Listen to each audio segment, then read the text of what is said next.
Olá, amados de Deus. Que alegria estar em contato de novo com vocês através do nosso programa. Você sabe que o nosso objetivo aqui é sempre o mesmo: anunciar o Evangelho das insondáveis riquezas de Cristo, o Evangelho do Deus que se fez gente e habitou entre nós, e que por graça Ele pode habitar em nós. Nós às vezes mudamos os temas, os assuntos, mas o tema é o mesmo. Nós estamos querendo anunciar aquela verdade suficiente de Jesus Cristo. Os links estão aí na tela da sua TV, youtube.com/PIBLondrina1 e facebook.com/programa Café e Fé, tudo junto. Você pode ser um parceiro, um aliado nosso. Nós contamos com a sua participação, nós contamos com a sua colaboração para que este programa ele se mantenha. Há custos que precisam ser honrados e nós contamos com a sua participação. Contamos com as suas orações. Nós temos lutas espirituais, dificuldades, problemas que precisam que vocês estejam orando para que Deus nos dê as condições necessárias para que esse programa permaneça e que você divulgue, porque o objetivo é que o maior número de pessoas conheça o Evangelho de Jesus Cristo, não a religião, mas a grande mensagem do Evangelho de Jesus Cristo. Hoje nós queremos tratar sobre um assunto que é evidência ou fé. Maria, a mãe de Jesus, ela é considerada pela igreja cristã, de um modo geral, como uma mulher de fé. E de fato, ela é um modelo de fé. É uma mulher que viveu pela fé. Ela é considerada pela Bíblia a mais bem-aventurada de todas as mulheres, por ter sido escolhida como um vaso precioso para trazer a este planeta caído, a este planeta enlameado, o Salvador do mundo. Deus escolheu Maria. Ela teve uma visão angelical e ela creu na palavra do mensageiro celestial,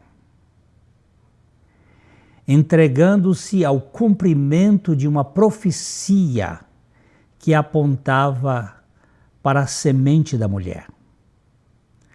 Maria foi muito obediente ao anjo Gabriel quando ele, saudando-a, disse: "Salve, agraciada, o Senhor é contigo.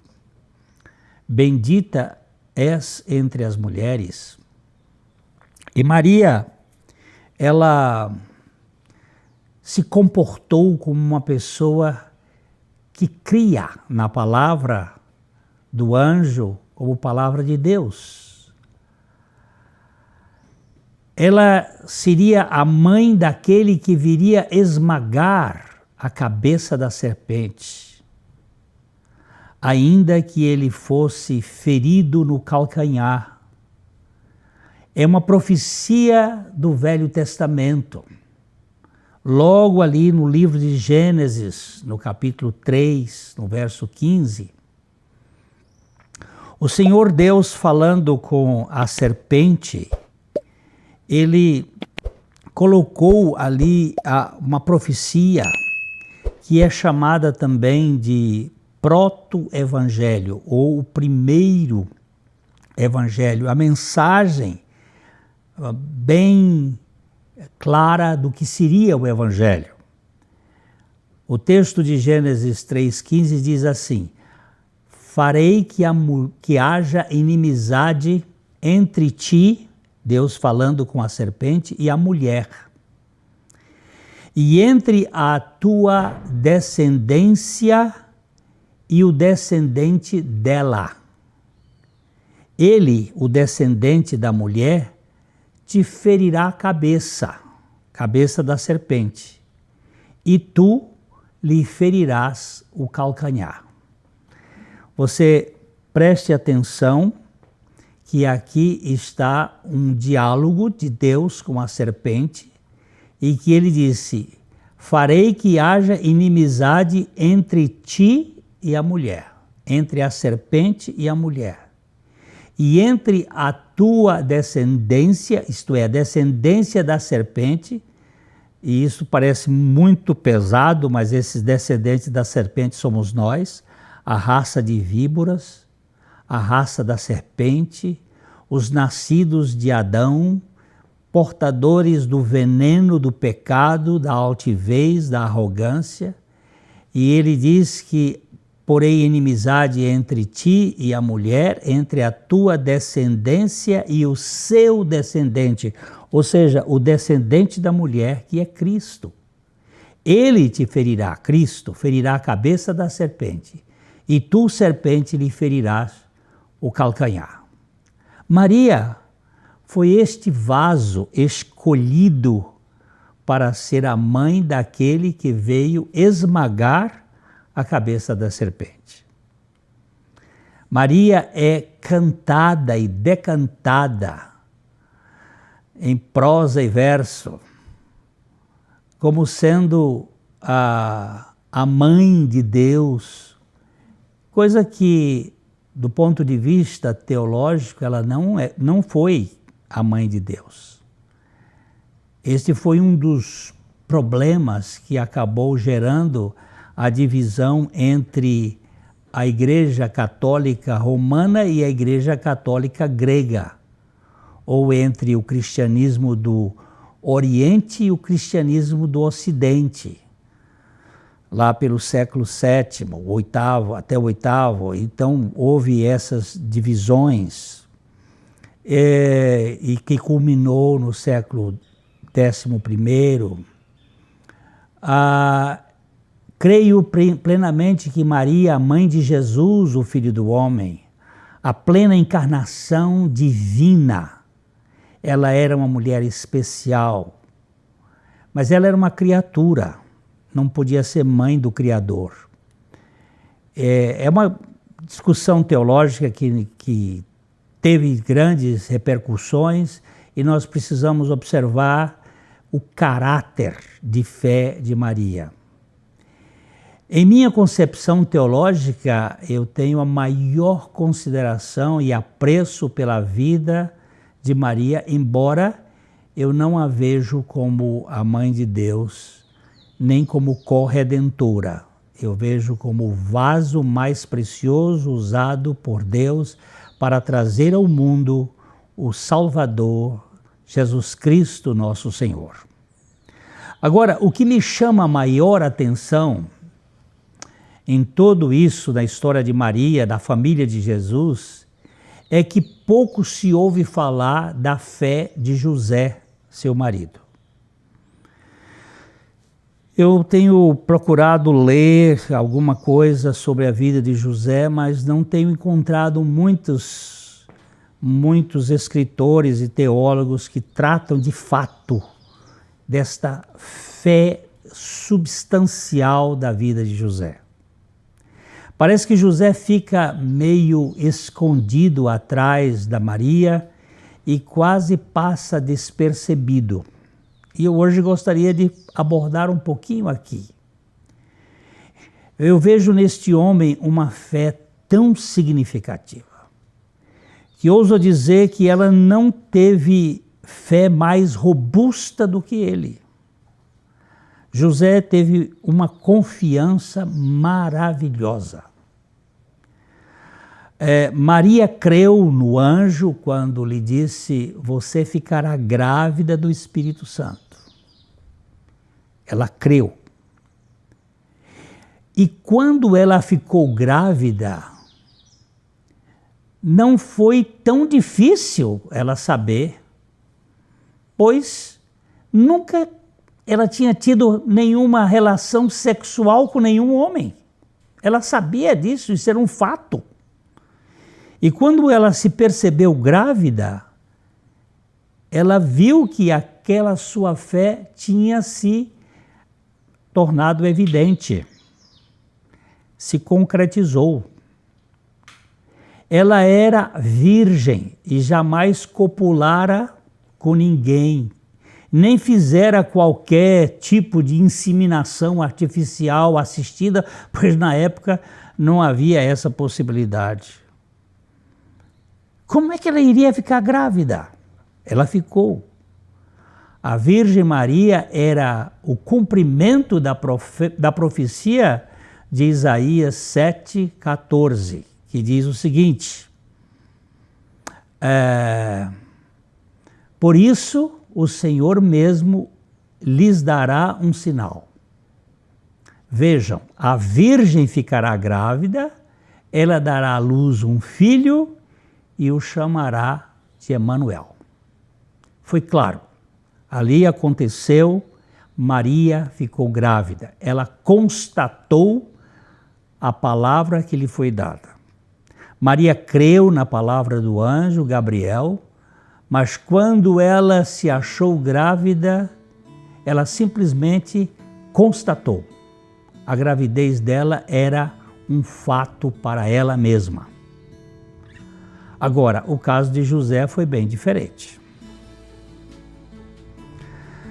O mensageiro celestial fala em sonho para ele, sem qualquer profecia bíblica a respeito dele e sem a possibilidade dele constatar o fato.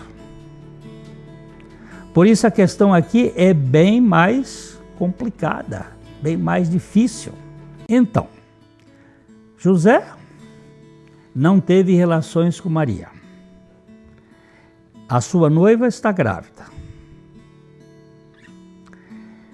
O anjo vem a ele em sonho e lhe diz que a sua noiva está grávida do Espírito Santo. Nem todo sonho é uma revelação divina. E não havia um meio pelo qual ele pudesse confirmar a veracidade dessas informações. Ele tinha que crer, tão somente, sem nenhuma evidência, sem nenhuma constatação posterior que lhe desse a validade da sua fé. Quando José viu o sinal de que Maria era gestante, sem ter ainda se casado com ela, ele sendo, o Mateus capítulo 1, verso 19, diz: ele sendo homem justo, resolveu romper a união em segredo, pois não queria envergonhá-la com uma separação pública. Ele era um homem extremamente cuidadoso, zeloso, e ele não queria ofender. Como que ela ficou grávida? Foi aí que ele teve este sonho marcante que mudou sua decisão. José creu piamente naquele sonho. Ele creu que Deus havia falado com ele, que Deus havia utilizado de um processo de informação que trouxe descanso ao seu coração. A evidência da fé é ver quem fala. Aqui deduzimos que José era alguém que tinha uma intimidade real com Deus. Eu não sei se você percebeu o que eu quis dizer aqui. A evidência da fé é ver quem fala. Se Deus fala, esta é a evidência da fé. Eu creio porque Ele falou.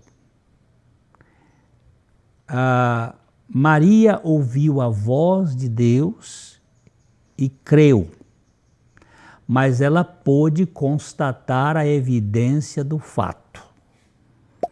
Mas José não poderia comprovar a gravidez senão pela fé, e tão somente pela fé. Ele tinha que crer que aquilo que o Espírito havia dito através do anjo naquele sonho era uma realidade inquestionável. Pela narrativa de Mateus, nós podemos perceber que ele já estava muito bem familiarizado com a linguagem do trono, porque não teve a menor dúvida em seu coração. Ele sabia que Deus não blefava. Ele sabia que Deus não usava de brincadeiras. Ele era um homem que estava andando com Deus. Por esta decisão dele, nós podemos entender que como Abraão saiu da sua terra, da sua parentela, porque ele ouviu a voz de Deus, sem nenhuma outra, sem nem ter Bíblia, sem ter nada, ele creu em Deus. José também creu. O anjo do Senhor diz que Maria, sua noiva, estava esperando um filho do Espírito Santo, e ele teria a missão apenas de dar o nome de Jesus a essa criança, que seria seu filho. É assustador este texto. Ele creu. Só quem tem uma convicção da verdade, ou quem é tonto de verdade, pode crer numa coisa desta. A noiva estava grávida e José não havia copulado com ela e crê. Crê que o menino é de Deus. Creio que este homem tinha convicção da verdade. Creio que José era um homem de convicção. Aqui está um exemplo de uma pessoa de fé de verdade. Ou ele era um tonto, ou ele era um crente. E eu jogo as minhas fichas todas na sua crença e na sua comunhão com Deus. José creu e nunca foi tonto, porque fé é isto mesmo, é crer em Deus apesar das evidências. Quem precisa de evidência é a ciência e não a fé. A fé se baseia na palavra de Deus. A ciência na repetição dos fenômenos. Agora, este homem é um homem que eu realmente tiro o meu chapéu para ele. A fé que não vai mais longe do que a cabeça nunca pode trazer paz ao coração. A fé que precisa de uma constatação, ela é uma fé destituída de possibilidade de ser chamada de fé. Nós podemos citar um fato, o Tomé. Quando os discípulos disseram que Jesus havia ressuscitado, Tomé disse o seguinte: se eu não colocar o meu dedo no lugar dos cravos, não puser a minha mão lá no lugar da estocada, de modo nenhum crerei. E quando o Senhor aparece aos discípulos 7 dias depois, lá, agora onde Tomé estava, porque na primeira vez ele não estava, o Senhor disse: Tomé, vem aqui constatar, e ele diz assim: Senhor meu e Deus meu. E Jesus disse: porque me vistes, crestes? Bem-aventurados são os que não viram e creram. Porque a fé não vai precisar de constatação. Maria, crendo, pôde constatar a sua gravidez, que foi um milagre, foi fé quando ela creu. Enquanto José constatou o milagre de sua fé na gravidez de sua mulher. Quando ele viu que aquela gravidez era algo divino, Maria creu, mas viu na experiência a realidade de sua crença. Todavia, José nunca pôde atestar o que creu. O começo da dúvida é o fim da fé. E o começo da verdadeira fé é o fim de toda dúvida. José não teve medo de assumir este relacionamento numa cultura tradicional, porque ele creu.